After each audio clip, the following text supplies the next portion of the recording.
সুপ্রিয় শিক্ষার্থী বন্ধুরা, আমরা সকলে জানি প্রতি বছর দেশের 24টা বিশ্ববিদ্যালয় গুচ্ছ পদ্ধতিতে ভর্তি পরীক্ষা নিয়ে থাকে।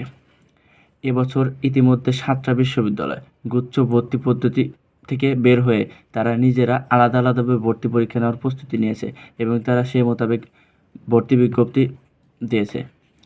ভর্তি বিজ্ঞপ্তিতে প্রতি ভর্তি পরীক্ষার ফি কমপক্ষে 1000 টাকা নির্ধারণ করা হয়েছে। এতে 7টা বিশ্ববিদ্যালয়ে আবেদন করতে আমাদের 7000 টাকা লাগবে। আগে যেখানে 1000 টাকা হলে আমরা 24টা বিশ্ববিদ্যালয়ে আবেদন করতে পারছি, এখন সেখানে আমাদের 7 থেকে 8000 টাকা এ পর্যন্ত লাগবে। যদি এভাবে প্রত্যেকটা বিশ্ববিদ্যালয় যদি আলাদা আলাদা ভর্তি পরীক্ষা নেয়, তাহলে আমাদের 24টা বিশ্ববিদ্যালয়ে ভর্তি পরীক্ষা দিতে আমাদের 24,000 টাকা খরচ হবে শুধুমাত্র আবেদন করতে।